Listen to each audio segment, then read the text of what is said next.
तो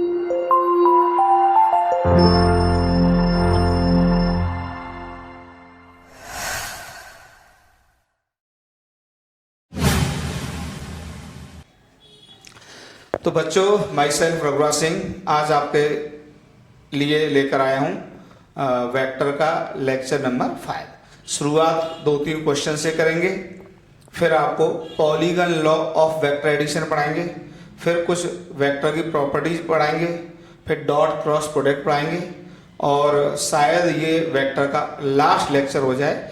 और फिर इसके बाद जो भी थोड़ी बहुत बातें बच जाएंगी, थोड़े बहुत कंसेप्ट बच जाएंगे, वो मैं आखिरी में ले लूँगा और उसी के साथ जेई नीट और जेई मेंस में आए हुए कुछ क्वेश्चंस आपको करवा दूंगा, ठीक है।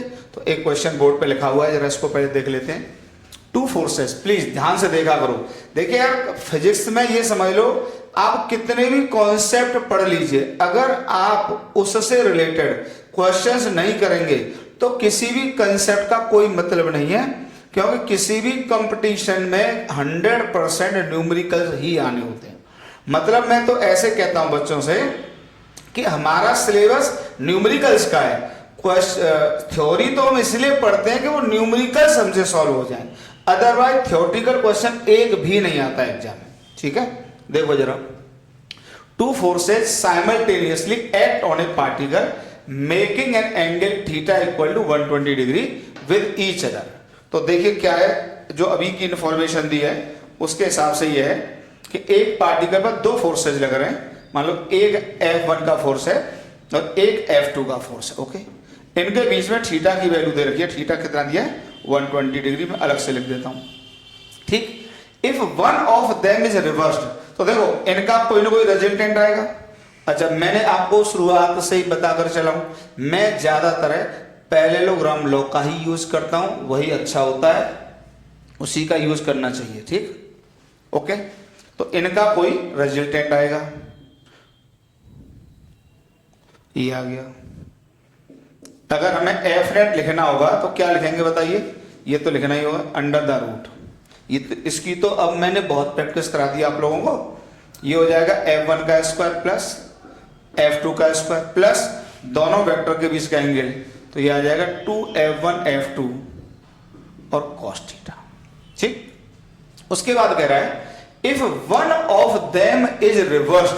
रिवर्स का मतलब होता है उल्टा कर देना, ठीक। तो किसी को भी आप उल्टा कर लो, जो भी पसंद आ जाए, जो भी पसंद आ जाए। मान लो F1 को आपने रिटेन किया, ओके। अब F2 पहले ऐसे लग रहा था, पहले F2 ऐसे था, ये एंगल थीटा था, अब आपने इसको इधर रिवर्स कर दिया, तो अब ये हो जाएगा -F2, लेकिन एंगल कितना हो जाएगा? 180 माइनस थीटा, ध्यान रखना। अब देखिए फिर इन दोनों का एक रिजल्टेंट आएगा, लॉ ऑफ पैरेललोग्राम लॉ लगा दिया हमने फिर से, तो this is the resultant, okay. अगर हम इसको F नेट डैश लिखें तो ये क्या होगा? अंडर द रूट पहले वेक्टर के मैग्नीट्यूड का स्क्वायर, ठीक, प्लस दूसरा वेक्टर के मैग्नीट्यूड का स्क्वायर प्लस 2F1 F2 और cos ऑफ, ध्यान से देखना, अब यहां आएगा 180 माइनस थीटा, जो कि मेरे हिसाब से और आपके हिसाब से भी क्या आ जाएगा बताइए? cos 180 minus theta 10th class से पढ़ते आते हो, माइनस cos थीटा होता है, तो ये आ जाएगा F1 का स्क्वायर प्लस F2 का square minus 2F1 F2 cos theta, okay. Equation number 2 मैंने इसको कह दिया, ओके। ये इक्वेशन नंबर 1 कहते हैं, ओके बेटा। अब क्या कह रहा है? The resultant force on the particle becomes √3 times. तो जो फोर्स, एक फोर्स को रिवर्स करने के बाद जो रिजल्टेंट आ रहा है वो पहले वाले रिजल्टेंट का √3 टाइम्स है। इसका मतलब इट इज गिवन दैट जो F नेट डैश है वो √3 टाइम्स ऑफ F नेट है, ओके। इसका मतलब उसको अगर हम इधर लाते हैं, दोनों तरफ स्क्वायर कर देते हैं, तो देखो क्या आ जाएगा? स्क्वायर करोगे तो यहां से देखना क्या आएगा, या स्क्वायर कर देता हूं मैं, तो ये आ जाएगा F1 का स्क्वायर प्लस F2 का square minus 2F1 F2 cos theta बराबर, इसका स्क्वायर करोगे तो यहां क्या आएगा? F1 का स्क्वायर प्लस F2 का square plus 2F1 F2 cos theta, okay. जब इसको लेकिन ये √3 टाइम्स है तो √3 का स्क्वायर करोगे तो 3 से हो जाएगा इसमें मल्टीप्लाई। तो जब इसको करोगे आप तो जरा देखिए क्या आता है, उस इधर आ जाएगा 3 से मल्टीप्लाई कर दोगे तो ये क्या बन जाएगा बताओ, यहाँ पर आ जाएगा 3, यहाँ पर भी आएगा 3 और यहाँ हो जाएगा बेटा 6। फिर इसको जब उधर ले जाओगे घटा के तो ये क्या आएगा बताइए, 2f1 का स्क्वायर प्लस 2f2 का स्क्वायर और इसके साथ जुड़ेगा तो ये आ जाएगा -8f1f2 cos थीटा, ओके, बराबर 0। और फिर 2 से डिवाइड करोगे तो ये 2 चला जाएगा, यहाँ पे क्या बचेगा बेटा 4 बचेगा, ओके। अब देखिए इसमें अब थीटा की वैल्यू पुट कर दो, थीटा कितना है 120, तो cos 120, तो cos 120 की वैल्यू पहले लिख लो कितनी आएगी, cos 120 को लिख सकते हैं cos ऑफ 180 माइनस 60 डिग्री, तो ये आ जाएगा -cos 60 और -cos 60 बताइए कितना होता है -हाफ। तो जब थीटा को तुम पुट करोगे 120 डिग्री आप लोग तो ये आ जाएगा बेटा f1 का स्क्वायर, या यही पे कर देते हैं, जब थीटा को 120 पुट करोगे तो f1 का स्क्वायर प्लस f2 का स्क्वायर माइनस ये आएगा -1/2, तो ये आ जाएगा 2, ओके, ये आ गया।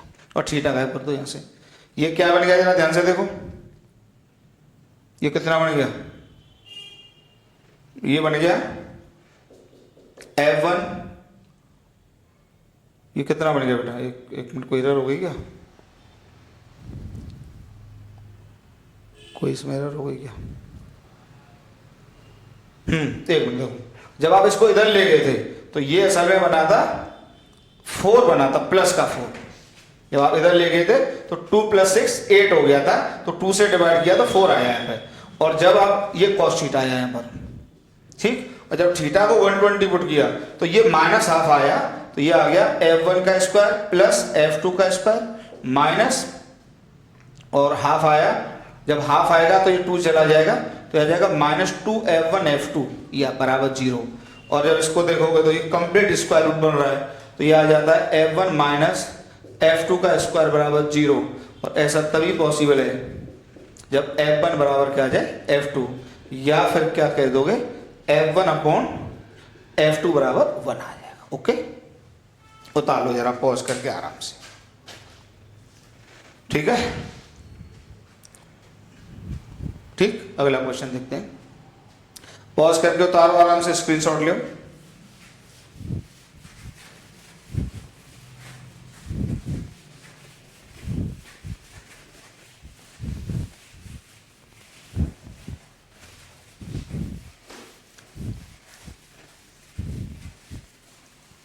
भैया क्वेश्चन जितने करते रहोगे बेटा वही काम की चीजें होती हैं। फिर एक example, if the sum of 2 unit vectors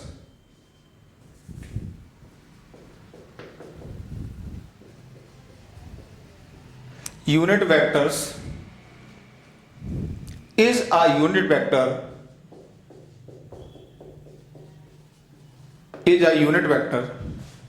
then find the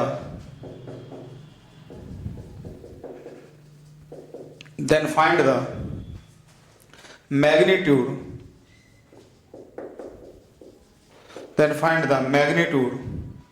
of difference of 2 unit vectors.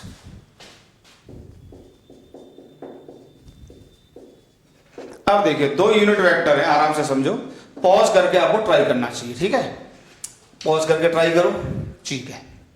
अब देखो कह रहा है if the sum of 2 unit vectors, तो मान लीजिए एक यूनिट वेक्टर है ए, तो इसका मैग्नीट्यूड कितना होगा, तो आप ऐसे लिख लो, let A and B cap are 2 unit vectors, ठीक है, आराम से देखिए। अब आपको क्या दिया हुआ है, इनका जो सम है, इनका जो सम का मैग्नीट्यूड है वो भी एक 1 संख्या दी हुई है, यूनिट है। अब आपसे पूछेगा वी हैव टू फाइंड, जो फाइंड करना है वो इन्हीं यूनिट वेक्टर का डिफरेंस फाइंड आउट करना है, ये फाइंड आउट करना ये, ठीक है। अब देखिए आराम से देख लो, दोनों यूनिट वेक्टर है, हमें नहीं पता किस एंगल पर है, मान लीजिए एक बी यूनिट वेक्टर ये है और ए यूनिट वेक्टर ये है, बस इतना पता है कि दोनों का मैग्नीट्यूड कितना है 1 और इनके बीच में एंगल मान लो थीटा। अब इनका जो रिजल्टेंट आ रहा है वो भी क्या आ रहा है बताइए, यूनिट वेक्टर आ रहा है। तो ये क्या आएगा, A vector plus B unit vector बराबर क्या आएगा 1 आएगा। दोनों तरफ स्क्वायर कर दो, ठीक है, वो तो जानते हैं इसका मॉड लिखना।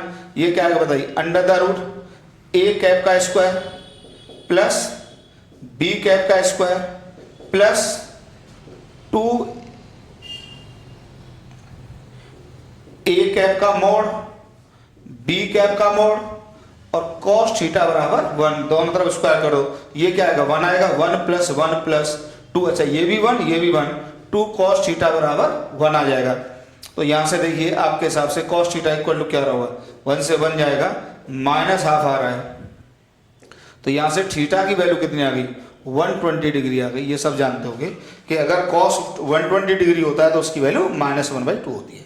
तो यहां से ये पता लग गया कि दोनों वेक्टर के बीच का एंगल 120 डिग्री है। अब इनका डिफरेंस फाइंड आउट करना है। तो डिफरेंस में क्या होगा, किसी एक वेक्टर को उल्टा कर दो।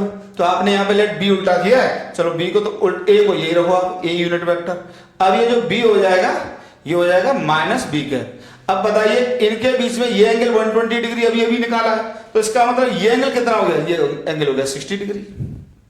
क्लियर हुआ, ये एंगल कितना हो गया 60 डिग्री हो गया। अब आप जरा इसको कैलकुलेट कर लीजिए, ठीक। तो बताइए कितना आएगा, ठीक, ये 60 डिग्री हो गया। देखो जरा फिर से देखिए, A cap minus B cap का मोड बराबर क्या आएगा, अंडर द रूट।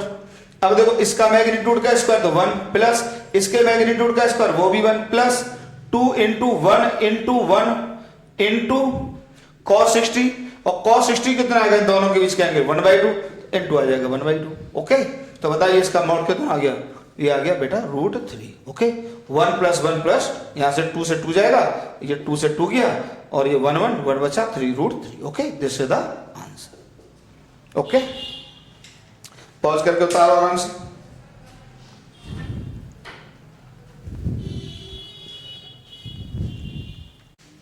अब देखते हैं हम वेक्टर का polygon law of vector addition. इसमें क्या होता है, अभी तक मैंने जितने क्वेश्चंस किए, जितनी भी बातें आप लोगों को पढ़ाई, सब में मैं 2 वेक्टर पे ही ऑपरेशन कर रहा था।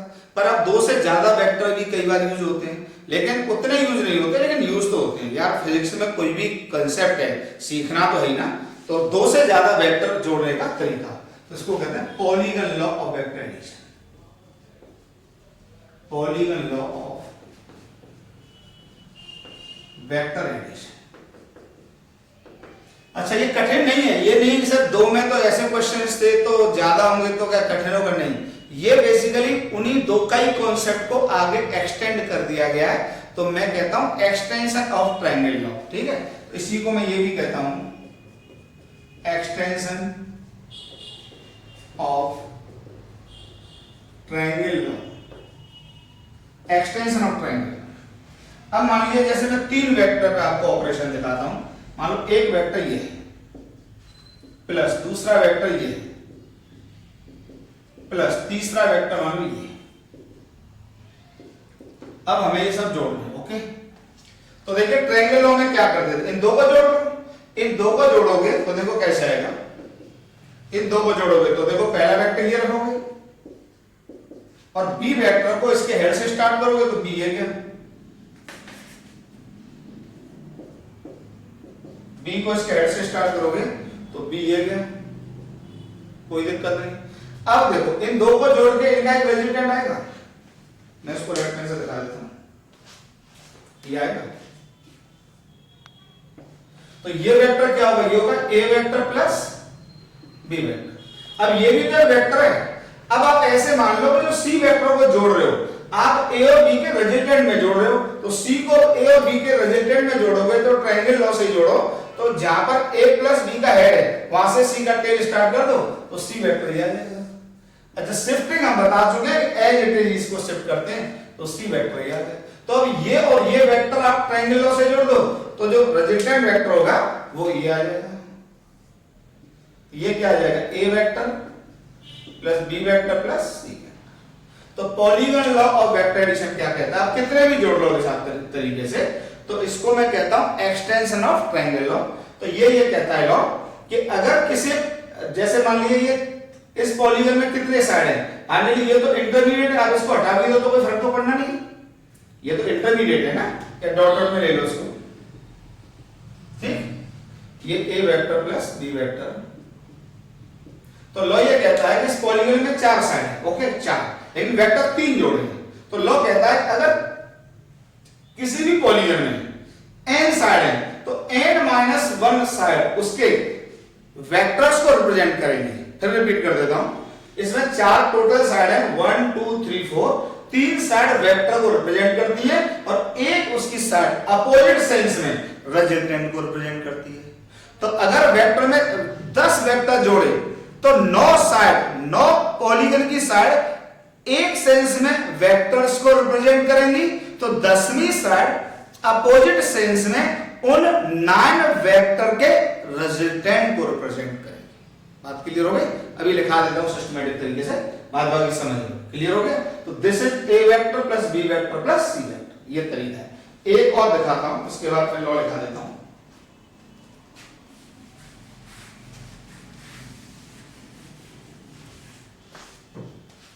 जैसे मान लो ये होता है एक वेक्टर ए, फिर प्लस बी वेक्टर ये होता, प्लस सी वेक्टर ये होता, प्लस फिर मान लो डी वेक्टर ये होता।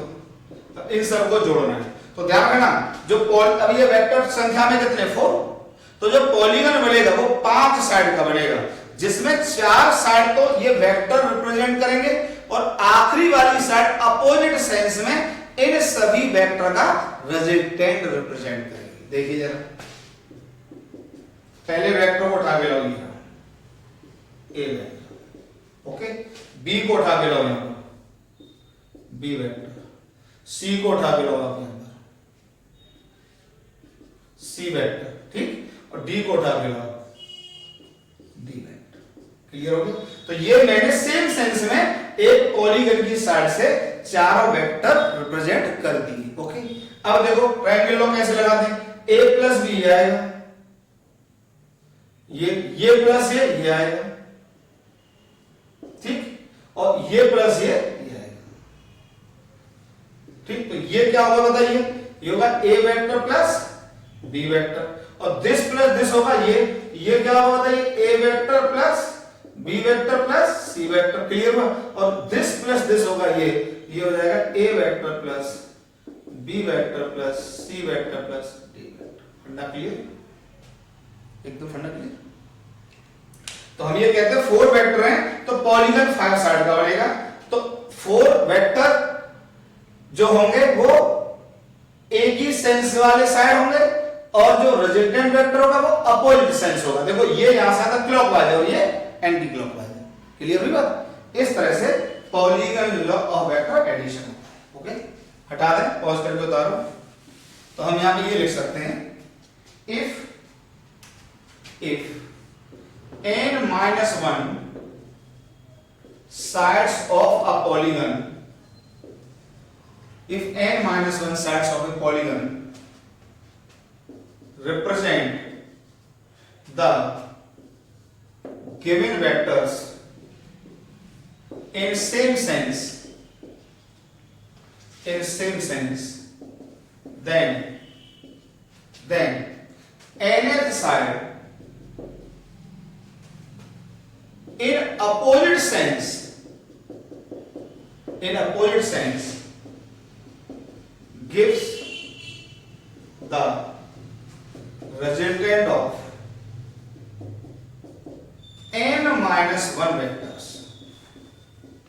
फंडा क्लियर? n-1 vectors, okay.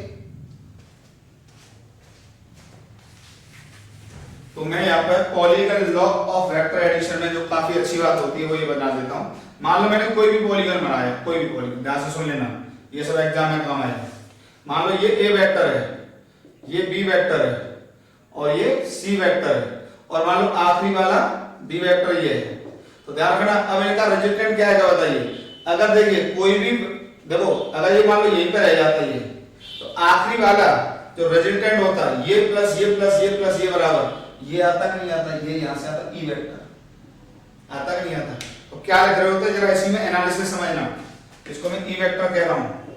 क्या लिख रहे होते, A vector plus B vector plus C vector plus D vector बराबर ई वेक्टर। ठीक, अब देखिए यहां तक सब ई वेक्टर है, ओके।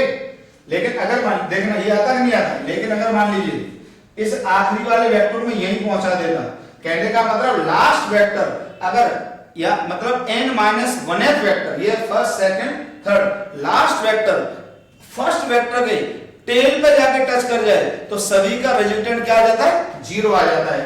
तो a vector plus b vector plus c vector plus d vector equal to क्या आएगा, 0 है।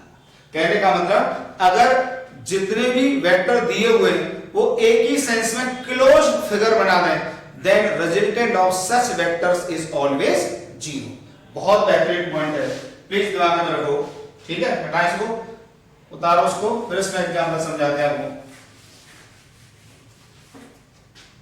देखिए कितनी वेक्टर, जैसे एक ये वेक्टर, ये वेक्टर, ये वेक्टर, ये वेक्टर, ये वेक्टर, ये वेक्टर, ये वेक्टर, सुन लेना।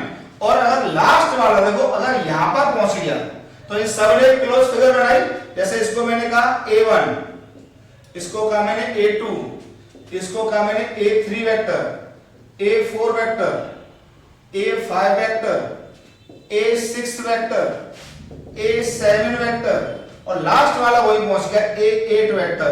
इन सब का रिजल्टेंट क्या होगा, 0 होगा।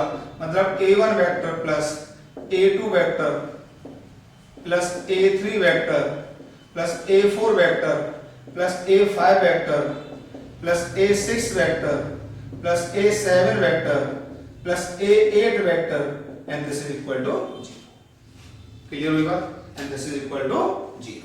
बहुत बेहतरीन पॉइंट है, बहुत ही अच्छा पॉइंट है बेटा, कि अगर सभी वेक्टर एक क्लोज फिगर बना दें तो ऐसे में सभी वेक्टर का रिजल्टेंट क्या होता है, 0 होता है।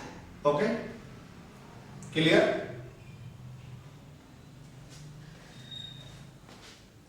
हटा दें, चलिए बाद में क्वेश्चंस में देखेंगे कैसे यूज होना है।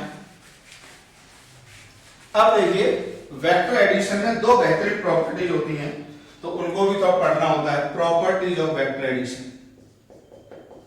Properties of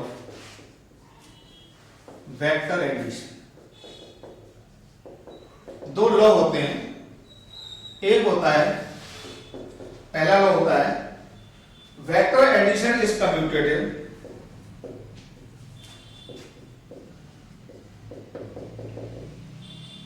vector addition is commutative, ठीक। और वेक्टर एडिशन दूसरा होता है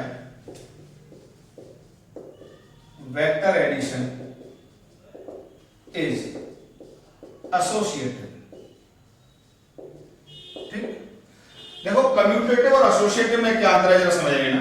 ये दो वेक्टर में लगता है कि जैसे a vector plus b vector ये बराबर होगा b vector plus a vector. कहने का मतलब आप दो वेक्टर में ट्रायंगल लॉ लगाना चाहते हैं तो आप उन दो वेक्टर में किसी भी वेक्टर को पहले ले लो, उससे फर्क नहीं पड़ता। बड़ा महत्वपूर्ण पॉइंट है। जैसे देखिए ये a वेक्टर है, ध्यान से सुन लेना, और प्लस आप इसमें b वेक्टर जोड़ रहे हैं, ठीक। तो लॉ ये कह रहा है कि आप जब ट्रायंगल लॉ से जोड़ें, देखना यही समझ में आ जाएगा, तो आप पहले a रखो और फिर b रखो, या फिर पहले b रखो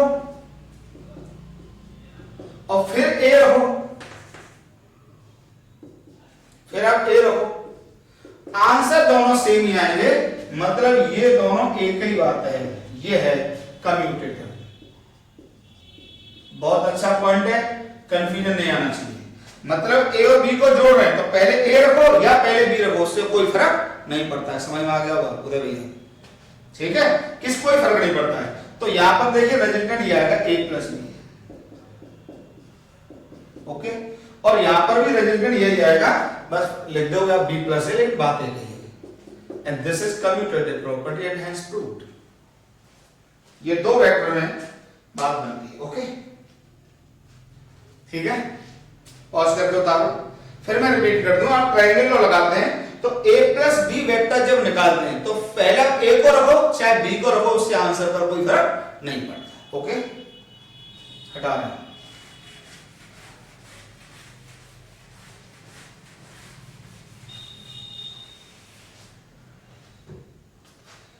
अब दूसरा था वेक्टर एडिशन इज एसोसिएटेड।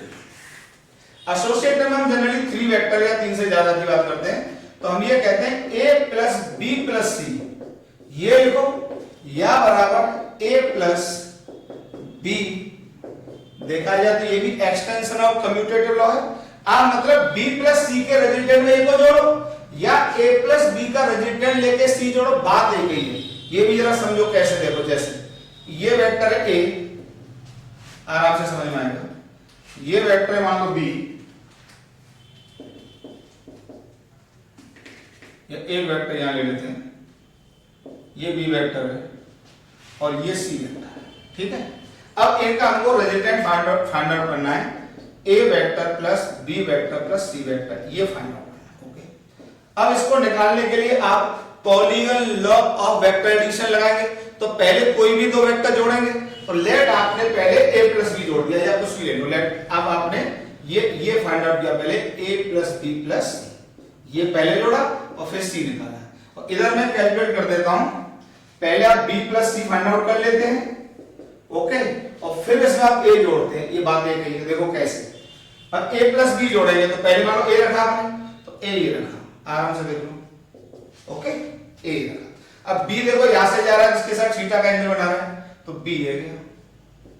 तो बताइए a प्लस b जब जोड़ के निकालोगे तो ये आएगा, this is a vector plus b vector.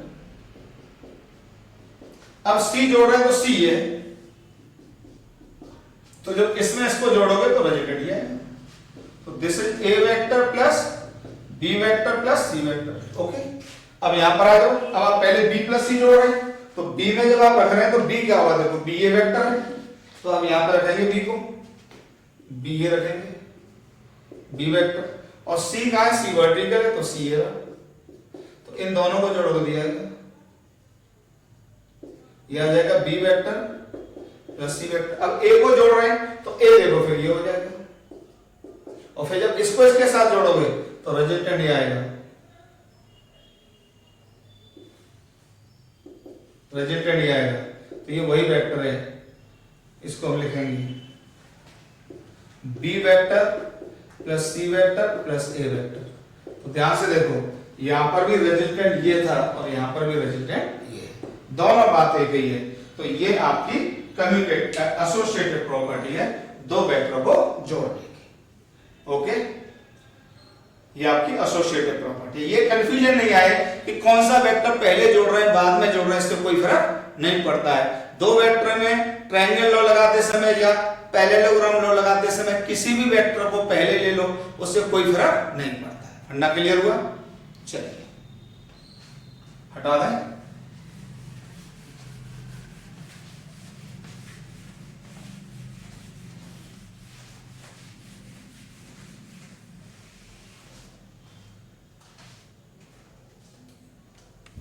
तो अब हम स्टार्ट करते हैं बेटा component of A vector. Component का मतलब होता है टुकड़े, कि एक वेक्टर के कितने टुकड़े कर सकते हैं। असल में काम आता है, बहुत ज़्यादा यूजफुल कॉन्सेप्ट है। तो हम आपको ये सिखा रहे हैं कि एक वेक्टर के टुकड़े कैसे कर सकते हैं, ठीक है। देखो ये कैसे यूजफुल है, अभी आपको चीज़ें क्लियर होने लगेंगी। पहले कंपोनेंट का मतलब क्या है वो सारी बातें समझ लेते हैं। तो देखो मैंने लिखा है component of a vector, it is complete oblique partial effect of a vector along a particular direction. It is complete partial effect of a vector along a particular direction. इसका मतलब क्या है? इसका मतलब ये ध्यान से देखिए कि किसी वेक्टर का किसी डायरेक्शन में प्रभाव कितना है, किसी वेक्टर का किसी डायरेक्शन में प्रभाव कितना है।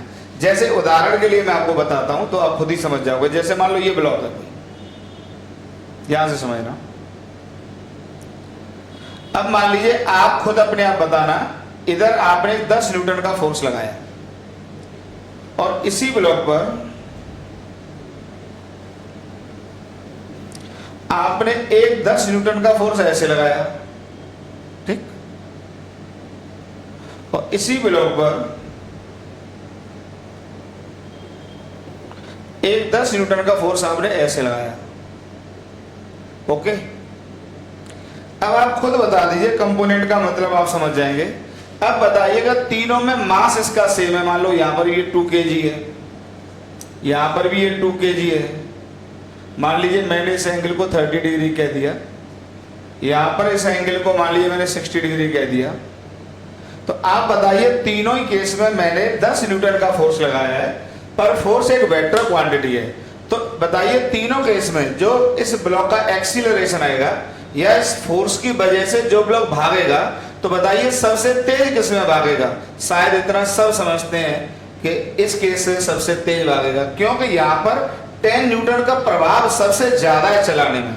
मान लो एक एग्जाम्पल में और ले लेता, आराम से समझते रहो, एक एक बात फील होगी। अगर मान लो मैंने 10 न्यूटन ऐसे लगा दिया होता और मान लो ये होता 2 kg होता, तो जो mg होगा उतना तो सब जानते ही हैं, पहली क्लास में पढ़ा होता है। mg बराबर हो जाएगा 20 न्यूटन, तो उठा तो पाएगा नहीं। तो देखो यहाँ पे एक बार 10 न्यूटन मैंने वर्टिकल अप लगाया, एक बार 10 न्यूटन मैंने हॉरिजॉन्टल में लगाया, एक बार 10 न्यूटन मैंने इस डायरेक्शन में लगाया, एक बार 10 न्यूटन इस डायरेक्शन में लगाया। तो बताइए यहाँ पे तो ये चलेगा ही नहीं। क्यों चलेगा ही नहीं? क्योंकि इस फोर्स का इसी को मैं कंपोनेंट कह रहा हूं, तो इस डायरेक्शन में कोई प्रभाव नहीं है। बस वही है पार्शियल इफेक्ट। इफेक्ट की हिंदी क्या होती है? प्रभाव। प्रभाव बात समझ में आ रही है? तो इसका कोई प्रभाव नहीं है। अच्छा यहां पर बताइए 100% प्रभाव है कि कुछ कम परसेंटेज प्रभाव है? तो 100%, मतलब यहां पे शायद सबसे तेज चलेगा। यहां पर क्या है? यहां पे कुछ प्रभाव है, तो वो हमें ये देखना होगा कि इस डायरेक्शन में कितना प्रभाव है। इसी को मैं क्या कह रहा हूं? कंपोनेंट ऑफ वेक्टर, कि किसी डायरेक्शन में किसी वेक्टर का कितना प्रभाव है। ऐसे यहां पर बताइए इस वेक्टर का कोई ना कोई प्रभाव होगा, तो इस डायरेक्शन में जितना प्रभाव है वो कहलाएगा इस फोर्स का इस डायरेक्शन का कंपोनेंट। या एकदम बात क्लियर हो गई होगी। तो इट इज, फिर एक बार पढ़ लीजिए, it is a complete oblique partial effect of a vector along a particular direction. फंडा क्लियर हो गया? चलिए उतारिए पॉज करके। तो ये कहलाता है एक वेक्टर का एक डायरेक्शन में कंपोनेंट, किसी भी डायरेक्शन में। ओके चलो हटा रहे।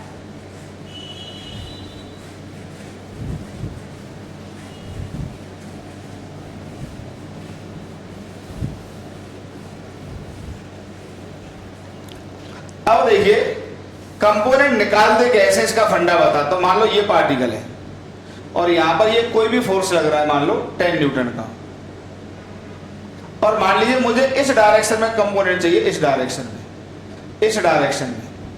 तो लॉ ये कहता है कि ये जो भी एंगल हो, ध्यान से सुनना, तो आप इसके हेड से इस पे नॉर्मल ड्रॉप कर दो, नॉर्मल नॉर्मल, और टेल से भी नॉर्मल डालते हैं, पर टेल यहीं पर है तो यहां का नॉर्मल नहीं डलेगा। मान लो ऐसे होता, ये होता है यहाँ पे 10 न्यूटन, और मुझे इस लाइन के ऊपर मान लीजिए ये कोई MN लाइन है, बड़े आराम से सुन लेना, मजा आ जाएगा।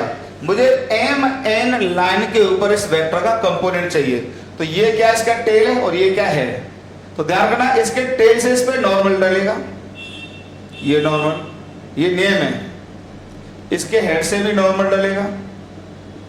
ठीक, अब देखिए मान लीजिए ये जो लेंथ है यहां से 2 सेंटीमीटर है और ये लेंथ मान लो 1.5 सेंटीमीटर आ जाती है।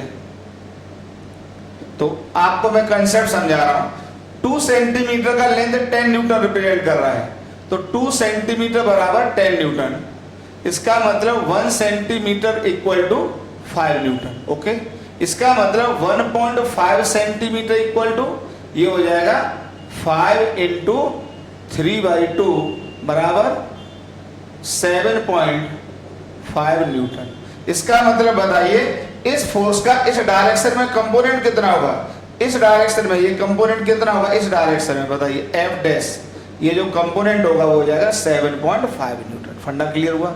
तो बताइए कंपोनेंट निकालने का तरीका क्या है? आप उसके टेल से भी जिस लाइन के ऊपर कंपोनेंट निकालते हैं उस पर नॉर्मल ड्रॉप करो, हेड से भी नॉर्मल ड्रॉप करो, लेंथ को मेजर कर लो, और स्केल का मतलब बता ही चुके हैं कि 2 सेंटीमीटर मान लीजिए इसका लेंथ है, तो 2 सेंटीमीटर का लेंथ 10 न्यूटन का फोर्स रिप्रेजेंट कर रहा है। इसका मतलब 1 न्यूटन का फोर्स 5 न्यूटन रिप्रेजेंट कर रहा है। और लेट, ये मैंने लेट किया, ये आया नहीं, मान लीजिए लेट ये आ जाता है, तो बताइए ये कितना फोर्स रिप्रेजेंट करेगा? तो 7.5 न्यूटन। तो this is component of this vector along this direction.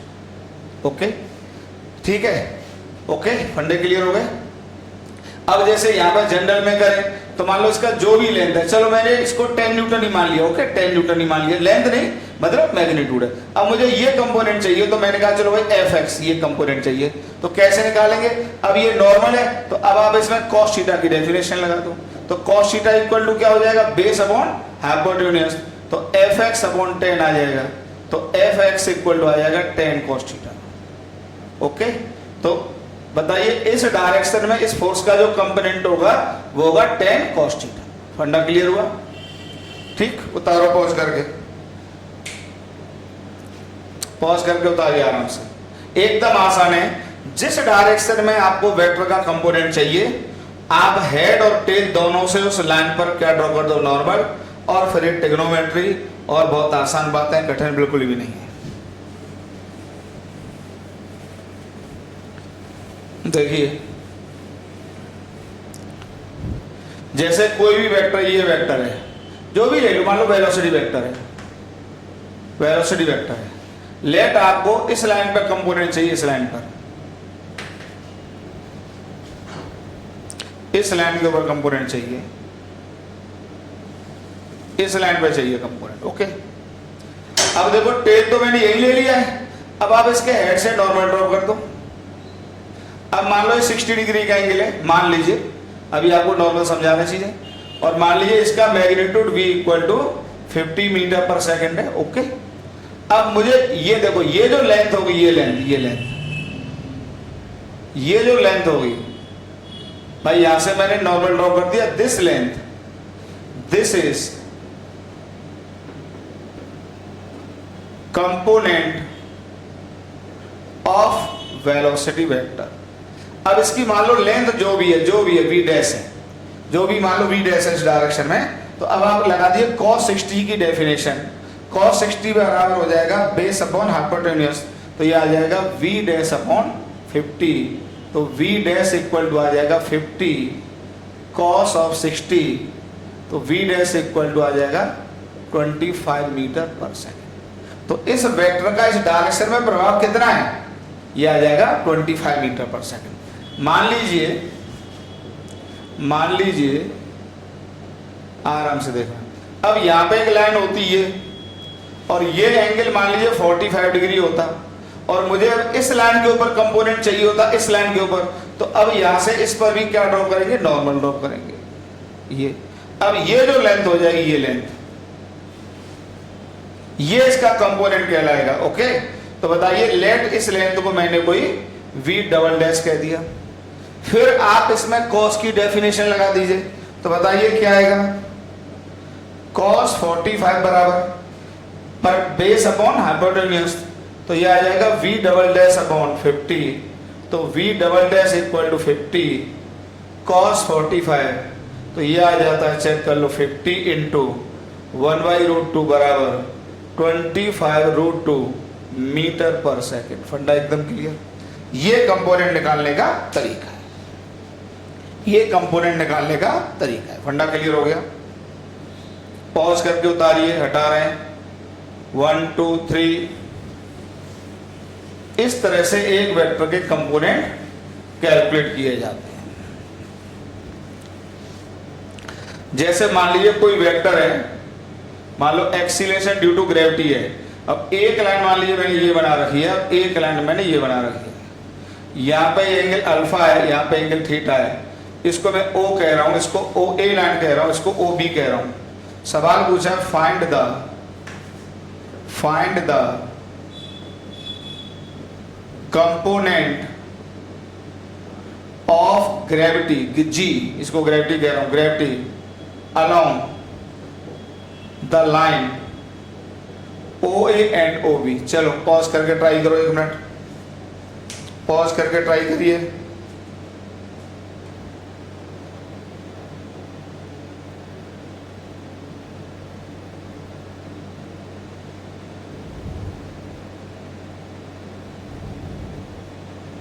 Pause करके ट्राई करो बेटा। तो कुछ भी नहीं, बहुत आसान है। जैसे इस लाइन पे कंपोनेंट चाहिए तो यहां से नॉर्मल ड्रॉ कर दो, ये रहा। इस लाइन पे चाहिए तो यहां से नॉर्मल ड्रॉ कर दो, ये रहा। तो ये जो लेंथ होगी, ये लेंथ, ये। अब इसको मान ली मैं जी ओ बी कह देता हूं इस कंपोनेंट को, और यहां पर ये लेंथ ये हो जाएगी जी ओ ए। तो ये दोनों कंपोनेंट हो जाएंगे। तो बताइए इसमें देखिए, ये अगर आप इस ट्रायंगल को देखोगे तो ये बेस होगा और ये हाइपोटेन्यूस होगा। तो बताइए कॉस अल्फा इक्वल टू क्या लगा देंगे, जी ओ बी अपॉन जी। तो यहां से जी ओ बी बराबर आ जाता है जी कॉस अल्फा। इसी तरीके से अगर इस वाले ट्रायंगल में, इस ट्रायंगल में ध्यान से देखना, तो कॉस थीटा की डेफिनेशन आएगी बेस अपॉन हाइपोटेन्यूस। तो ये आ जाएगा जी ओ ए अपॉन जी। तो यहां से जी ओ ए इक्वल टू आ जाएगा जी कॉस थीटा। ये आ जाएंगे कंपोनेंट। ठीक, एक मिसकंसेप्शन बच्चों को रहता है कि एक वेक्टर के दो ही कंपोनेंट होते हैं या तीन होते हैं, ऐसा बिल्कुल भी नहीं। एक वेक्टर के इनफाइनाइट कंपोनेंट होते हैं, इनफाइनाइट। इनफाइनाइट बोले तो इनफाइनाइट। अभी मैं करके दिखाता हूं, आइए। ठीक है, हटा रहा हूं, पॉज करके उतारिए। एक वेक्टर के इनफाइनाइट कंपोनेंट होते हैं भैया। तो एक बहुत ही बेहतरीन स्टेटमेंट लिखाता हूं पहले। A vector can be componented into infinite components. A vector can be componented into infinite components. जैसे मैं यही समझा देता हूं, जैसे मान लीजिए ग्रेविटी, ये जी है। एक लाइन मान लीजिए मैंने ये बनाई, इसको मैं कह रहा हूं ओ ए। एक लाइन फिर मैंने यहां पर ये बनाई, इसको मैं ओ बी कह रहा हूं। फिर एक लाइन मैंने ऐसे बनाई, इसको सी कह रहा हूं। फिर एक लाइन मान लीजिए मैंने ये बनाई, चलो चार ही बना दिए, ज्यादा गंदी हो जाएगी नहीं तो। अब मान लीजिए यहां से एंगल थीटा बने, यहां से एंगल थीटा 2 है और यहां से एंगल थीटा 3 है और इधर ये एंगल थीटा 4 है।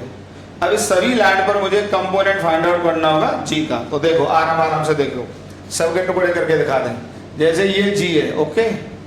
अब जैसे सबसे पहली लाइन, ये पॉइंट ओ है, सबसे पहली लाइन मान लो ये है, ये इसको मैं ओ ए कह रहा हूं। फिर दूसरी लाइन के लिए देखिए जी, फिर मान लीजिए ये लाइन ओ बी है, ओ बी है। फिर देखिए यहाँ पे जी, और यहाँ पे ये लाइन ओ सी है। ठीक, तो यहाँ पे एंगल थीटा 1, यहाँ पर ये एंगल थीटा 2, यहाँ पे एंगल ये थीटा 3। तो अब बताइए क्या तीनों लाइन पर कंपोनेंट नहीं आएगा? बिल्कुल आएगा। यहाँ पर आप नॉर्मल डालेंगे तो ये कंपोनेंट आएगा। चलो मैं इसको कुछ कह देता हूँ, G1 कह देता हूँ। यहाँ पर आप नॉर्मल डालोगे तो देखो फिर ये लेंथ आएगी कंपोनेंट, मान लो G2 कह दिया। यहाँ से भी नॉर्मल डालोगे तो ये G3 आ जाएगा। क्या तीनों की वैल्यू अलग अलग आएगी? बिल्कुल आएगी। ठीक, तो तीनों कंपोनेंट मैंने कैलकुलेट करके दिखा दिए। जैसे यहाँ पे देखोगे तो क्या निकल के आएगा बताइए? ये आएगा cos theta 1 equal to G1 upon G. तो यहां से G1 equal to G cos theta 1। Okay, जब आप इस ट्रायंगल में देखोगे तो क्या आ जाएगा बताइए? cos थीटा 2 बराबर G2 अपॉन जी इम्प्लाइज G2 बराबर G cos थीटा 2। ऐसे ही इसमें देखो तो यह आ जाएगा cos थीटा 3 बराबर G3 अपॉन जी इम्प्लाइज G3 बराबर G cos थीटा 3। क्या फंडे क्लियर होने लगे? और अगर उस थीटा 4 पर कंपोनेंट कैलकुलेट करूंगा तो ये भी आ जाएगा, इधर ये G हो जाएगा और इधर ये थीटा 4 का एंगल आप यहां से ड्रॉप करेंगे नॉर्मल। तो ये लेंथ मान लीजिए G4 है, तो ये भी आ जाएगा G4 अपॉन जी बराबर cos थीटा 4 और यहां से G4 बराबर आ जाएगा G cos थीटा 4। फंडे क्लियर? तो इस तरह से एक वेक्टर के कितने कंपोनेंट पॉसिबल हैं? Infinite component. एकदम फंडा क्लियर? तुम्हारा भी क्लियर हो गया होगा भाई, नहीं? तो इस तरह से एक वेक्टर के इनफाइनाइट कंपोनेंट पॉसिबल है। ओके, चलिए पॉज करके उतारो आराम से, पॉज करके उतारिए, स्क्रीनशॉट ले लो, आराम से समझो। हटा रहा हूं। तो इस तरह से ये बात मैंने आपको समझा दी कि एक वेक्टर के इनफाइनाइट कंपोनेंट पॉसिबल हैं। एक वेक्टर के इनफाइनाइट कंपोनेंट्स पॉसिबल हैं। ठीक, वैसे लिखने को हम ऐसे भी लिख सकते हैं, मान लीजिए वो ये फोर्स है मान लीजिए, और ये 10 आई कैप है मान लीजिए, तो इसके देखो इनफाइनाइट कंपोनेंट कैसे, मान लो मैं इसको 2i लिखूं प्लस 2i लिखूं प्लस 2i लिखूं प्लस 2i लिखूं, तो देखा जाए तो 5 कंपोनेंट कर दिए। अगर इसी को मैं क्या लिखता 1i plus 1i plus dot dot dot 10 times, तो बताइए यहाँ पर कितने कंपोनेंट कर दिए, 10 कर दिए। ये भी और आसान है कि नहीं। आप ऐसे भी सोच सकते हैं एक वेक्टर के कंपोनेंट की संख्या को।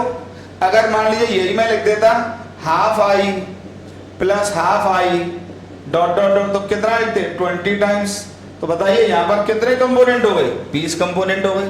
तो इस तरह से आप एक वेक्टर के कितने भी कंपोनेंट कर लीजिए, तो ये नहीं है कि 2 या 3 जो भी है, इनफाइनाइट कंपोनेंट्स एक वेक्टर के पॉसिबल होते हैं। ओके, एक वेक्टर के इनफाइनाइट कंपोनेंट्स पॉसिबल होते हैं। फंडा क्लियर? चलिए पॉज करके उतारो। अब देखिए, आप कहेंगे सर हमने तो यही पढ़ा है कि भाई 2 हो सकते हैं 3 हो सकते हैं, वो क्या है फिर? असल में वो होता है एक वेक्टर के रेक्टेंगुलर कंपोनेंट्स। तो ध्यान रखना 1D में या सॉरी 2D में एक वेक्टर के 2 रेक्टेंगुलर कंपोनेंट होते हैं, और 3D में एक वेक्टर के 3 रेक्टेंगुलर कंपोनेंट होते हैं। वो कंपोनेंट तो हैं, लेकिन वो स्पेसिफिक है जब उन कंपोनेंट्स के बीच का एंगल 90 डिग्री है। तो फिर हेडिंग लगाएंगे rectangular components of A vector. Rectangular components of A vector, एक वेक्टर के रेक्टेंगुलर कंपोनेंट्स। सबसे पहले मैं रेक्टेंगुलर कंपोनेंट का मतलब बताना चाहता हूं। रेक्टेंगुलर कंपोनेंट का मतलब उन कंपोनेंट्स के बीच का एंगल 90 डिग्री होना चाहिए। जैसे मैं अभी आपको पढ़ा रहा था, मान लो इधर मैंने जी लिया और इधर मैंने मान लो ये OA लाइन ले ली, ये मान लिया मैंने 20 डिग्री का एंगल लिया, और ये मैंने इधर 10 डिग्री लिया, ये OB लाइन है।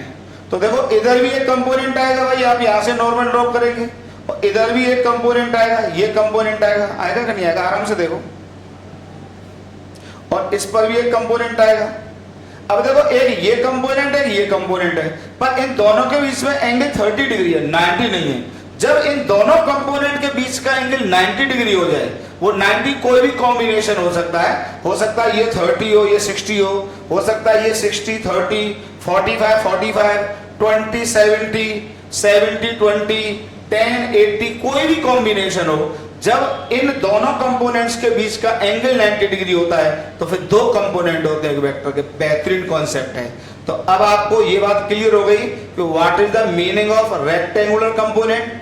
रेक्टेंगुलर कंपोनेंट का मतलब होता है कंपोनेंट्स के बीच का एंगल 90 डिग्री। हटा लो इसको, ठीक है? तो मैं लिखता हूं जरा, here angle between components is π/2। तो यहां पे कंपोनेंट्स के बीच का एंगल 90 डिग्री होता है। तो ये 2 केस में हम पढ़ते हैं, 2D में 3D में। तो फिर मैं लिखना चाहूंगा फर्स्ट रेक्टेंगुलर कंपोनेंट्स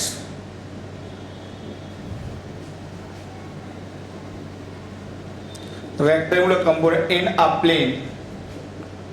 जब कोई चीज प्लेन में होती है तो उसको 2 डायमेंशनल कहते हैं, स्पेस में होता है तो 3D कहते हैं, और एक लाइन के अलग होता है तो 1D कहते हैं। ओके, जैसे बोर्ड है, ये प्लेन है, रूम का कोई भी डायगोनल है वो स्पेस में, ठीक, प्लेन, या इसको कहते हैं 2D। ओके, तो इसको समझाने के लिए सबसे बढ़िया XY प्लेन ले लो, क्योंकि जब भी कोई कॉन्सेप्ट समझो हमेशा सिंप्लीफाइड वे में ही समझो, फिर उसको यूज आप कॉम्प्लिकेटेड केसेस में करो, कोई दिक्कत नहीं है, लेकिन सिंप्लीफाइड फॉर्म में ही चीजों को समझना चाहिए। चलिए, मैंने ये 2 एक्सेस ले लिए, X और Y, और एक वेक्टर मैंने यहां पे ये ले लिया, A वेक्टर, ये A वेक्टर। अब मान लीजिए ये एंगल यहां पर थीटा है। अब जो भी ले लो तो आप समझ रहे होंगे अब देखो, अगर मैं X एक्सिस पर इसका कंपोनेंट निकालूं और y एक्सिस पर कंपोनेंट निकालूं तो क्या दोनों कंपोनेंट के बीच का एंगल 90 डिग्री होगा? बिल्कुल होगा, क्योंकि x एक्सिस और y एक्सिस में खुद एंगल कितना होता है स्टैंडर्ड 90 डिग्री होता है। ओके, मान लो ये थीटा बने, अच्छा अगर ये थीटा वन होगा तो ये ऑब्वियसली कितना हो जाएगा 90 माइनस थीटा वन, वो सब जानते हैं। चलिए अब देखिए, आप इसे नॉर्मल ड्रॉ कर दो तो ये जो लेंथ होगी, ये लेंथ यहां से यहां तक, इसको मैं ax कह रहा हूं। ax का मतलब x कंपोनेंट, ठीक। अब इसी तरीके से आप इसके ऊपर भी नॉर्मल ड्रॉ कर दो यहां से, ये तो ये जो लेंथ हो जाएगी इसको मैं ay कह रहा हूं, इसका मतलब y कंपोनेंट। फंडा क्लियर हुआ? अब इन दोनों के मैग्नीट्यूड चाहिए। अच्छा एक बात बताओ, जितना ये लेंथ होगा उतना ये होगा, तो ये यहाँ पे ay होगा, बिल्कुल होगा।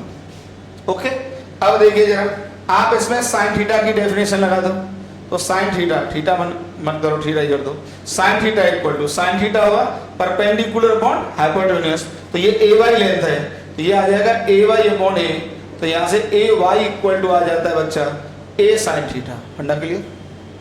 फिर आप इसमें cos थीटा की डेफिनेशन लगा दो, cos थीटा ये हो जाएगा बेस अपॉन हाइपोटेन्यूज, ये हो जाएगा, तो ये कितना है बताइए, ये हो जाएगा ax अपॉन a, तो यहाँ से आ जाएगा ax equal to a cos theta, a cos theta. तो ये दोनों क्या हो गए, इसके कंपोनेंट हो गए। और ax और ay, तो ax परपेंडिकुलर टू क्या है ay, implies ax and ay are कौन से कंपोनेंट हो गए, rectangular components, are rectangular components.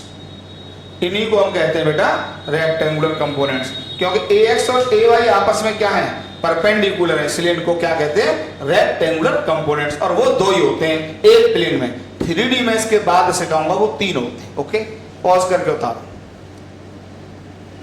Pause करके उतारिए, चलो हटा रहे हैं।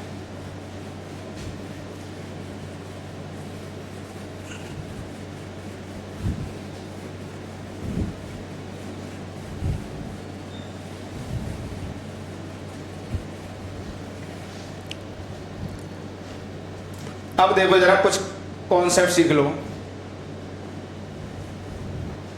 फॉर रेक्टेंगुलर कंपोनेंट्स, ये सब याद करने वाला पॉइंट है। फॉर रेक्टेंगुलर कंपोनेंट्स, ये जरा याद करने वाला। मान लो कोई भी वेक्टर है, कोई वेक्टर ए, और कोई भी ये लाइन है, कोई भी लाइन, और मान लो ये वेक्टर इस लाइन से थीटा का एंगल बना रहा है, तो देखिए अगर मुझे इस लाइन पर इसका कंपोनेंट चाहिए और एक रेक्टेंगुलर चाहिए इसके परपेंडिकुलर, बड़ा बेहतरीन पॉइंट है, जरा सुन लेना, मजा आएगा। यही वन यूज भी करना है सवालों में। तो आप इससे नॉर्मल डालेंगे,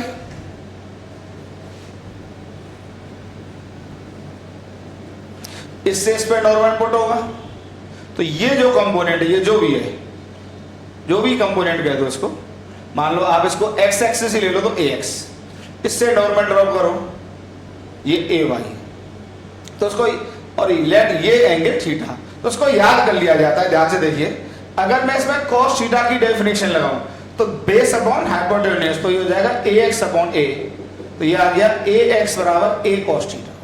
तो अब बार बार मैं ज्योमेट्री नहीं लगाऊंगा, मैं आपको ये समझाना चाहता हूं कि कोई भी वेक्टर है, कोई भी वेक्टर है, कोई भी वेक्टर है, और जिस लाइन पर कंपोनेंट निकालना है उसके साथ एंगल थीटा बन रहा है, तो जिस लाइन के साथ एंगल थीटा बन रहा है उस लाइन पर उस वेक्टर का कंपोनेंट क्या होता है, सीधे सीधे a cos थीटा। बिल्कुल रट लो इसको कायदे से, क्या होता है a cos थीटा। बहुत बेहतरीन कॉन्सेप्ट है a cos थीटा। जैसे यही मैं दे दूं उदाहरण, जैसे g होता है, ध्यान से सुन लेना, और यहाँ पे ये लाइन होती, मान लो ये एंगल होता है थीटा वन, तो इस डायरेक्शन में जो कंपोनेंट आएगा, इस डायरेक्शन में सीधे डायरेक्ट क्या आएगा बताइए, g cos थीटा वन आएगा। फंडा क्लियर हुआ? अगर यहाँ पे लाइन इधर होती और ये एंगल थीटा टू बन रहा होता, तो इधर जो कंपोनेंट आएगा, अब याद कर लो कितना आएगा, g cos थीटा टू। ये एक बेहतरीन कॉन्सेप्ट है, 5 स्टार कॉन्सेप्ट, कि किसी भी लाइन पर कोई भी वेक्टर है, फिर रिपीट कर देता हूं, कोई भी वेक्टर है और किसी भी लाइन के साथ एंगल कितना बना रहा है, थीटा। इसको ऐसे समझ लो, ये कोई भी वेक्टर है और किसी भी लाइन के साथ एंगल थीटा बना रहा है, तो इस लाइन पे जो कंपोनेंट होगा वो सीधे इस वेक्टर का length into cos of theta. This is big concept, याद रहेगा। कोई भी वेक्टर है, जिस भी लाइन पर उसका कंपोनेंट निकालना है, वो कितना आ जाता है, a cos थीटा। ओके ठीक। अब यहाँ पे ये फंडा को क्लियर हो गया, ये a cos थीटा आ जाता है। अगर अब देखो, अगर इसका दूसरा रेक्टेंगुलर कंपोनेंट निकालना हो तो ये थीटा, तो ये हो जाएगा, बताओ ये कितना हो जाएगा, ये हो जाएगा a y upon a perpendicular upon hypotenuse equal to आ जाएगा साइन थीटा। तो यहां से a y इक्वल टू क्या आ जाएगा, a साइन थीटा। तो यहां पे एक दूसरा स्पेशलिटी और आ गई। देखो पहला ध्यान से सुनना, बहुत दोनों बातों में अंतर है कि कोई भी वेक्टर ले लो किसी भी लाइन पर कंपोनेंट a cos थीटा, और अगर उसका रेक्टेंगुलर कंपोनेंट निकालना होगा तो वो होगा a sin थीटा। वो क्या होगा, a sin थीटा। इसमें हल्का सा कंफ्यूजन है, अपनी बात को एक एग्जांपल से रखता हूं तो मजा आएगा, देखना मजा आएगा। पहले इतना लिखो, हटा रहे हैं, अपनी बात को कायदे से रखता हूं और आपके सामने मैं ये कह रहा हूं, ध्यान से सुनना कि कोई भी वेक्टर, ये जैसे वेक्टर है और ये लाइन है और यहां से थीटा का एंगल है, तो इस लाइन पर कंपोनेंट कितना आएगा, g cos थीटा। और अगर इसका रेक्टेंगुलर कंपोनेंट चाहिए दूसरा वाला, अगर मैं ये मान लूं कि ये एक रेक्टेंगुलर कंपोनेंट है तो दूसरा फिर इसके परपेंडिकुलर होगा, ये होगा ये, तो ये होगा फिर g sin थीटा। ये सिखाना चाह रहा हूं, कोई भी लाइन उसका एक कंपोनेंट g cos थीटा, दूसरा स्पेशल कंपोनेंट कौन सा, रेक्टेंगुलर, तो वो g sin थीटा। हाँ ये कंफ्यूज मत कर देना कि मान लो ये वेक्टर है और ये एंगल मान लो 30 डिग्री, तो ये कंपोनेंट कितना आएगा, g cos 30, और मान लो फिर एक लाइन इधर मैंने 45 पे खींच दी और इधर कंपोनेंट कितना आएगा, वो तो फिर g cos 45 आएगा। लेकिन अगर ध्यान से देखना, लेकिन अगर ये होता g और ये लाइन 30 डिग्री का एंगल बना रही है, तो इधर जो कंपोनेंट है वो है g cos 30, और अगर इसका एक कंपोनेंट ये है, दूसरा इसका रेक्टेंगुलर कंपोनेंट चाहिए, तो मेरे हाथ में नहीं है वो एंगल फिक्स हो गया, वो यहां से कितना बनाएगा, वो 60 बनाएगा। तो ये कितना आ जाएगा, 60 को भूल जाओ, इसी के लिए लिखते हैं, वो आ जाएगा g sin 30। ये फंडे की बात बता रहा हूं। अगर आपको लाइन दी है तब तो आप उसी नेम से करेंगे कि ये g cos 30, ये g cos 45। लेकिन अगर एक एंगल दिया है जैसे थीटा और ये वेक्टर, तो अगर इस लाइन पर g cos थीटा का कंपोनेंट है तो इसका rectangular component g sin theta होगा। जो इसके साथ एंगल कितना बना रहा होगा, 90 डिग्री। मतलब ये जो एंगल है, ये एंगल, ये कितना है, 90 डिग्री। बात क्लियर हो गई, फंडा क्लियर, ठीक, बात एकदम समझ में आ गई होगी। हटाते हैं, पॉज करके उतारिए।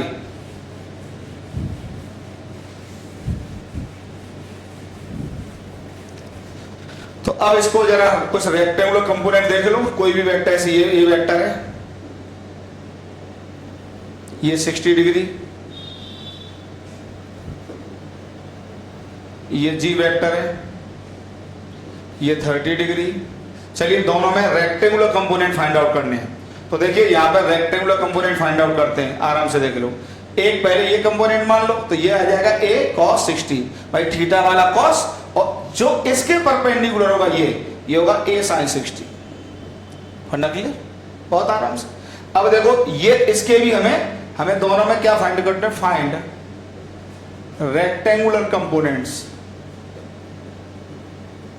हमको रेक्टेंगुलर कंपोनेंट ही फाइंड आउट करने हैं। तो ये बताइए ये कितना आएगा, ये आएगा g cos 30, तो जो इसके परपेंडिकुलर होगा ये इधर, ये आ जाएगा अपने आप g sin 30। याद कर लो, बहुत बेहतरीन कॉन्सेप्ट है। तो एक वेक्टर के दो rectangular component in a plane का फंडा समझा दिया मैंने। हटाओ पॉज करके।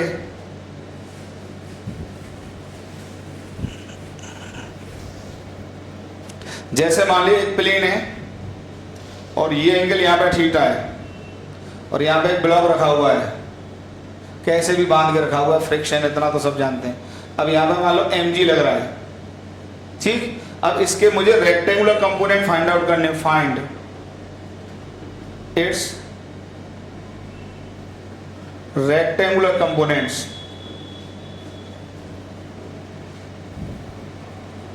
ठीक है, अब देखो आराम से, जो फेमस रेक्टेंगुलर कंपोनेंट है वही वाले फाइंड आउट कर रहा हूं। एक वैसे तो बहुत सारे होंगे, लेकिन जो एक मैं निकालने जा रहा हूं, वो निकालने जा रहा हूं परपेंडिकुलर टू द प्लेन, एक तो ये और एक अलोंग द प्लेन। तो देखो एक ये कंपोनेंट एक ये कंपोनेंट, क्या बताइए दोनों के बीच में एंगल 90 डिग्री है, क्योंकि ये प्लेन के परपेंडिकुलर और ये प्लेन के अलोंग। अब ज्योमेट्री देखो, इसको जरा आगे बढ़ाओ, बहुत फेमस है। ये यहाँ पे 90 डिग्री हो गया, ये थीटा, तो ये हो गया यहाँ पे 90 माइनस थीटा, और तो ये हो जाएगा थीटा। तो देखो ये थीटा मिल गया, ये लाइन मिल गई, जिधर कंपोनेंट चाहिए वेक्टर mg है तो इधर कंपोनेंट आएगा सीधे mg cos थीटा, और दूसरा इसका रेक्टेंगुलर कंपोनेंट आएगा mg sin थीटा, तो ये आ जाएगा mg sin थीटा। फंडा क्लियर? तो एक mg cos थीटा, एक mg sin थीटा। चलो पॉज करके उतारो।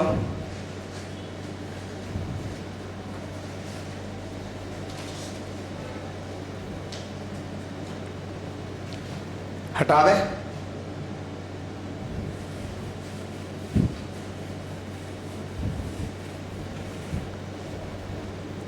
एक जरा ट्रायंगल याद कर लो, पहले भी याद करा चुका हूं, फिर एक बार दिमाग में ले लो।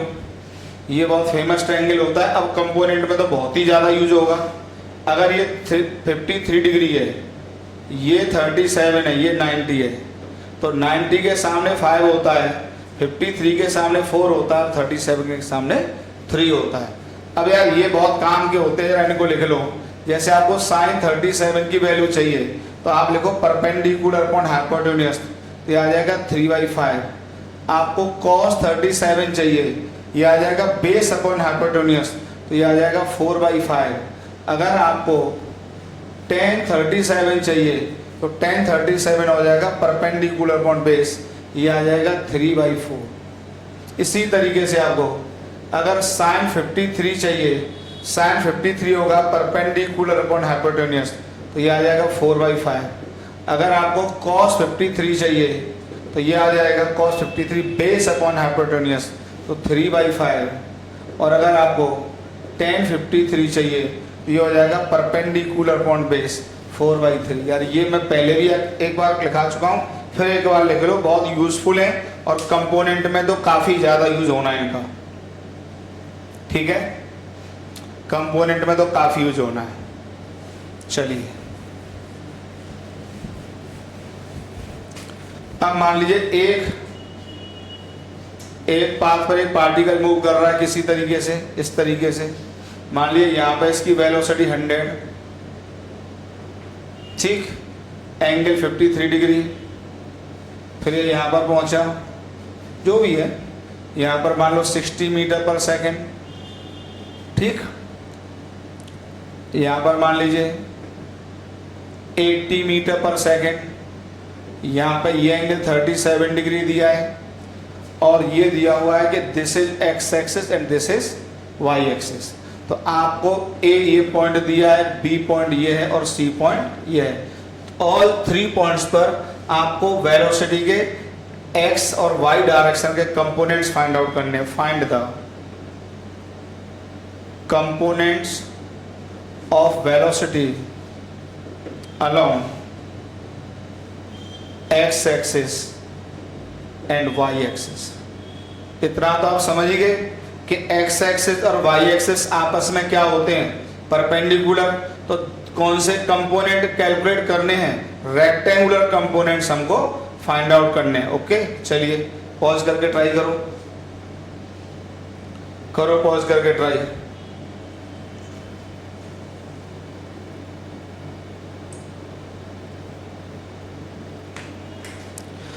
चलिए करो पॉज करके ट्राई। चलिए करते हैं, आइए देखो। अब देखिए ये कंपोनेंट हो जाएगा 100 cos 53। अगर 100 cos 53 होगा तो दूसरे वाला रेक्टेंगुलर ये आ जाएगा 100 sin 53। फंडे क्लियर? अच्छा यहाँ पे देखो, अब यहाँ पे ये इधर देखोगे तो ये आ जाएगा, ये हॉरिजॉन्टल है, मतलब इस वेक्टर का कोई भी कंपोनेंट इसके परपेंडिकुलर नहीं होता। ये बड़ा बेहतरीन पॉइंट है। अगर कोई वेक्टर ऐसे है तो अब इस वेक्टर का इसके परपेंडिकुलर कभी भी कंपोनेंट नहीं होता। इसको आप ऐसे भी सोच सकते हैं कि इस लाइन के साथ एक तरह से एंगल कितना बना रहा है, 0, तो ये हो जाएगा 60 cos 0 और ये हो जाएगा 60, और इधर 90 बना रहा है तो इधर क्या आएगा, 60 साइन 0, और साइन 0 0 होता है तो इधर कोई भी कंपोनेंट नहीं आएगा। इसी तरीके से यहाँ पे देख लो जरा, ये कंपोनेंट आ जाएगा 80 साइन 37, तो भैया थीटा वाला कॉस और दूसरा वाला साइन, और इधर जो कंपोनेंट आ जाएगा ये आ जाएगा 80 कॉस 37। ओके, तो जो भी वैल्यू आ जाए अभी आपको समझाए, मैं लिख नहीं रहा, आप खुद लिख लीजिए, ठीक है, खुद लिख लीजिए, पॉज करके उतारो, हटाएं।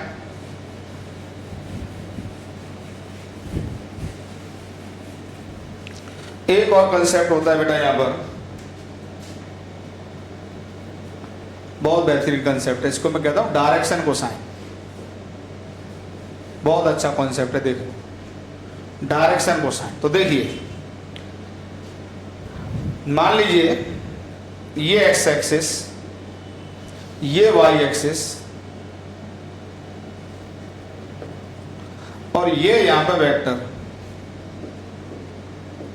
मान लीजिए ये वेक्टर यहां पे अल्फा का एंगल बना रहा है और यहां पे बीटा का बना रहा है। तो अल्फा कौन सा एंगल है? Angle of A vector with X axis, और बीटा क्या है? Angle of A vector with Y axis. ये फंडा क्लियर? लिखो, अल्फा यहां पर क्या है? वेक्टर ने एक्स एक्सिस के साथ एंगल बनाया है, और बीटा क्या है? उस वेक्टर ने वाई एक्सिस के साथ एंगल बनाया है। तो अल्फा बीटा एक्स एक्सिस और वाई एक्सिस के साथ एंगल्स हैं। अब अच्छा देखिए जरा, अच्छा आराम से देख लो, अगर ध्यान से देखोगे ये कंपोनेंट अगर मुझे चाहिए तो ये ए एक्स होगा, तो ए एक्स इक्वल टू, अभी भी समझाया क्या होगा? ए कॉस अल्फा, क्योंकि अगर ये अल्फा है तो ये ए कॉस अल्फा। अब ये मतलब कि ना ए साइन अल्फा लिख सकते हो, लेकिन आप कॉस बीटा में भी लिख सकते हो। तो ये जो कंपोनेंट होगा ये होगा ए वाई इक्वल टू क्या होगा? बताइए, ए कॉस बीटा होगा, तो ये कॉस बीटा, ठीक है। अब यहां पर जरा ध्यान से देखो,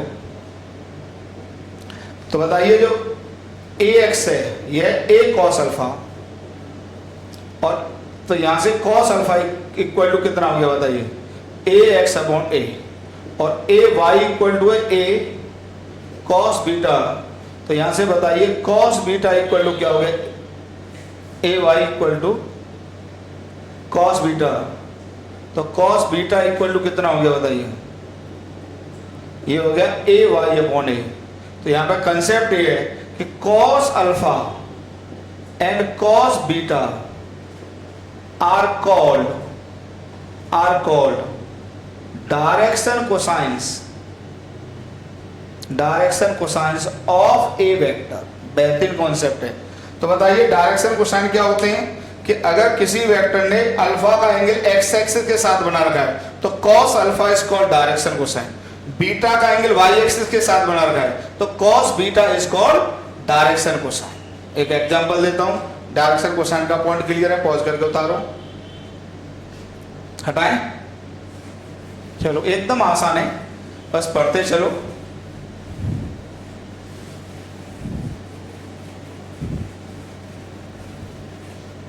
जैसे एग्जांपल के लिए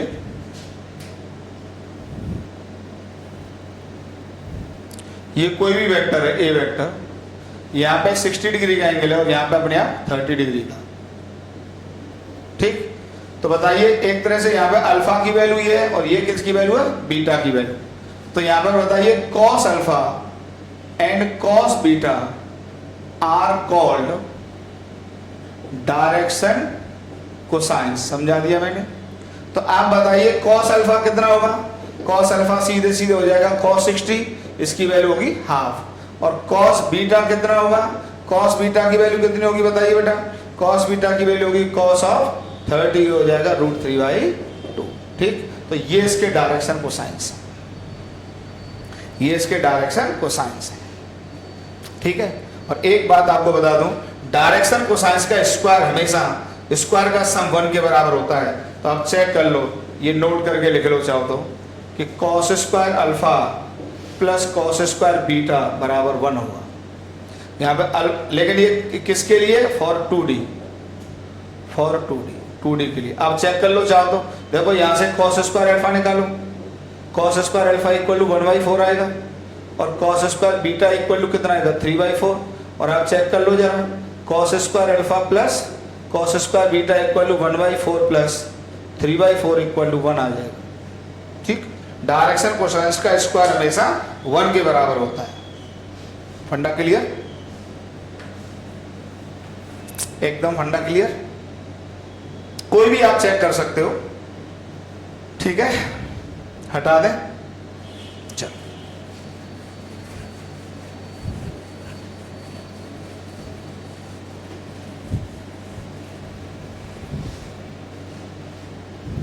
चलो देखो कुछ कॉन्सेप्ट, जैसे मान लिया अब काफी कुछ सीखने लग गए आप लोग, तो ये कोई भी वेक्टर होता है, ये ए वेक्टर है, ये अल्फा का एंगल है और इतना समझिए बीटा का एंगल है। तो अब बहुत सारी चीजें आपको आने लग गई, ये ए एक्स होता है, आप डायरेक्ट लिख सकते हैं, क्या होगा ए कॉस अल्फा। अगर बीटा में लिखना होगा तो ये क्या होगा बताइए, ये होगा ए कॉस बीटा होगा, ठीक है। और अगर अल्फा में ही लिखना है तो इसको क्या लिख सकते हैं, ए साइन अल्फा लिख सकते हैं, अल्फा में लिखना है तो, क्योंकि दूसरा वाला अल्फा के लिए ये, जैसे इस अल्फा के लिए क्या होगा साइन, और अगर इस बीटा के लिए लिखा है तो ये क्या होगा बराबर ए साइन बीटा होगा। ये सब सिखा चुके हैं, ठीक है, ये बात एक ही होती है, ठीक है। तो एक तरह से आपके पास ये आ गया, ए एक्स इक्वल टू क्या आ गया, अल्फा में लिख लेता हूँ कॉस अल्फा, और A Y equal to A sine alpha. अगर मैं स्क्वायर करके जोड़ देता हूँ, बहुत अच्छा पॉइंट है, तो क्या लिखेंगे ए एक्स का स्क्वायर प्लस ए वाई का square equal to A square. तो आप एक वेक्टर के मैग्नीट्यूड को ये लिख सकते हैं, ये वैसे भी लिख सकते थे, ए एक्स लेंथ ही है और ए वाई लेंथ ही है, तो this square plus this square equal to this square, ठीक है। तो एक वेक्टर के मैग्नीट्यूड को आप उसके रेक्टेंगुलर कंपोनेंट के स्क्वायर का सम भी लिख सकते हैं, ओके, ये बात लिख सकते हैं, ठीक है। यूजफुल पॉइंट है, काम आएगा।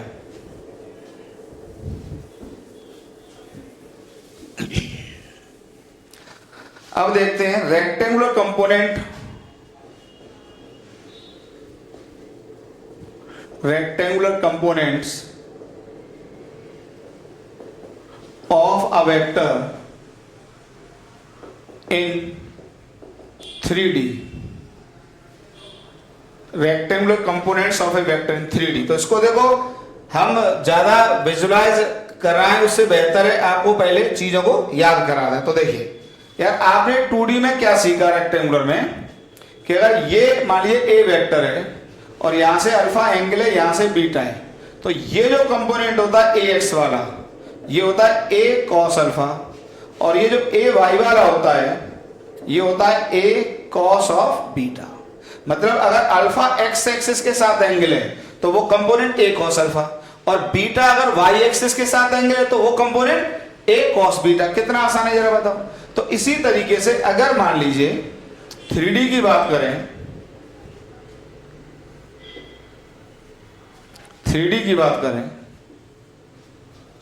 3D की बात करें, ये एक्स एक्सिस, ये वाई एक्सिस, ये जेड एक्सिस। तो अगर ये वेक्टर लिखें, ये वेक्टर, ये वेक्टर, ये वेक्टर, ये वेक्टर, ओ ए वेक्टर, ओ ए वेक्टर, तो मान लिया इसने अल्फा एंगल किसके साथ बनाया है, एक्स एक्सिस, बीटा एंगल किसके साथ बना रहा है, वाई एक्सिस, और गामा एंगल किसके साथ बना रहा है, जेड एक्सिस। तो ध्यान से देख लेना। तो यहां पर इस बात को हटा देता हूं, समझा दिया मैंने। तो इसी को मैं एक्सटेंशन से कर दूंगा। तो अल्फा क्या है इन 3D, अल्फा क्या है, angle of the A vector with X axis, ठीक। और बीटा क्या है, angle of the vector with Y axis, okay. और गामा क्या है, angle of the vector with Z axis. फंडा क्लियर। तो बताइए जो ए एक्स होगा, एक्स वाला कंपोनेंट, वो क्या होगा, A cos alpha. A Y क्या होगा, A cos beta. A Z क्या होगा, ए कॉस गामा। बात क्लियर हो गई? इस तरह से होगा, ठीक। इसको याद कर लो, बहुत आसान है, याद कर लो। तो अगर अल्फा एक्स एक्सिस के साथ एंगल है तो एक्स एक्सिस के अलंग उस वेक्टर का कंपोनेंट होगा a cos अल्फा। अगर बीटा वाई एक्सिस के साथ एंगल है तो वाई एक्सिस पर उस वेक्टर का कंपोनेंट होगा a cos बीटा। और अगर गामा जेड एक्सिस के साथ एंगल है तो जेड एक्सिस पर उस वेक्टर OA का कंपोनेंट होगा a cos गामा। और cos alpha cos beta cos gamma का नाम डायरेक्शन कोसाइंस इन 3D। जब वो प्लेन में था तो cos alpha cos beta are called direction cosines in 2D, लेकिन 3D में होगा तो cos alpha cos beta cos gamma are called direction cosines in 3D। फंडा क्लियर? चलिए इधर हटाता हूं इसको। अब देखिए बाद बाकी ये तो पता ही है कि a को क्या लिख सकते हैं, a को लिख सकते हैं a का स्क्वायर बराबर ax का स्क्वायर प्लस ay का स्क्वायर प्लस az का स्क्वायर। इसको ऐसे भी समझ सकते हैं, देखो कैसे, आप ऐसे भी समझ सकते हैं कि देखो ये ax होगा यहां से यहां तक, ठीक, और ये ay होगा। तो बताइए ये जो लेंथ आ जाएगी ये कितना आ जाएगा, ये लेंथ ये क्या आ जाएगा, देखो ये स्क्वायर प्लस ये स्क्वायर आ जाएगा। तो आप इसको लिख सकते हैं ax का स्क्वायर प्लस az का स्क्वायर, ठीक। फिर इसका स्क्वायर प्लस इसका स्क्वायर बराबर ये आएगा। तो ये जो लेंथ आ जाएगी वो लिख सकते हैं ax का स्क्वायर az का स्क्वायर प्लस ay का स्क्वायर, ऐसे भी कर सकते हैं। बाद बाकी मैंने 2D में पहले ही आपको अच्छे से प्रूव कर दिया था, ठीक है। तो इस वेक्टर का जो मैग्नीट्यूड होगा वो this square plus this square plus this square, उसको ऐसे समझे भाई ये जेड एक्सिस है ये एक्स एक्सिस है, तो एक्स एक्सिस और जेड एक्सिस के बीच का एंगल 90, तो ये स्क्वायर प्लस ये स्क्वायर बराबर ये स्क्वायर, और ये स्क्वायर प्लस ये स्क्वायर बराबर ये स्क्वायर, ठीक है। बाद बाकी तो याद ही कर लो, कोई दिक्कत नहीं होती उससे, ओके। अब देखिए यहां से भी, तो यहां पर जो cos अल्फा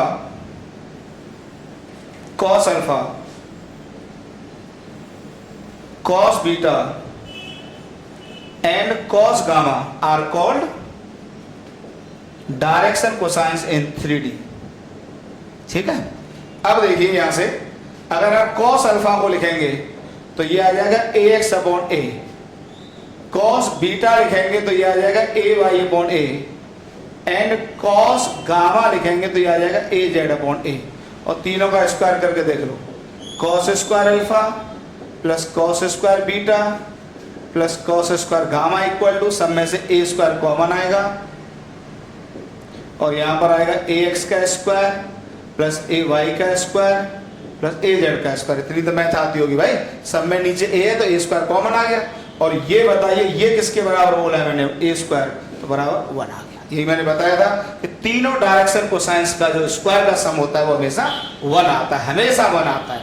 याद कर लिया जाए, अक्सर ऑब्जेक्टिव क्वेश्चन इस पर डायरेक्ट आता है। चलो पॉज करके उतारो,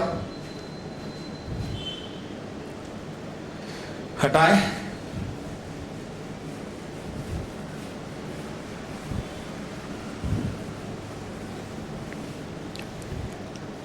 ठीक है, तो ये आपको याद कर लेना होता है।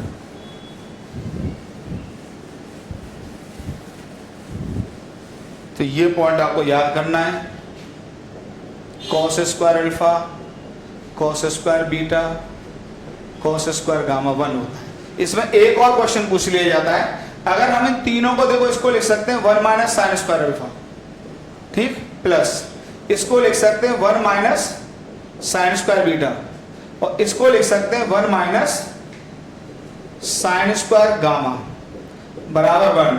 अब आप साइन स्क्वायर को इधर ले जाओ तो ये आ जाएगा 3 माइनस 1 को मैं इधर ले आया, 1 प्लस 1 और 1, 3 इधर और 1 उधर, और बाद बाकी उधर ले जा रहा हूं, तो ये आ जाएगा sine square alpha sine square beta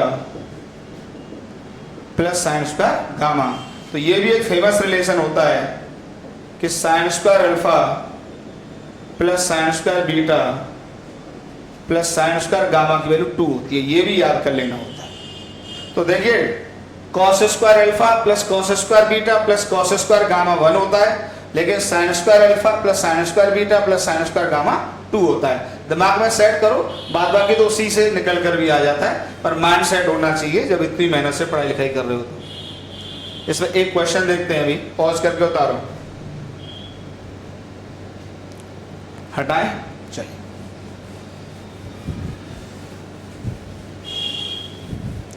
एक क्वेश्चन देख लो इस पे।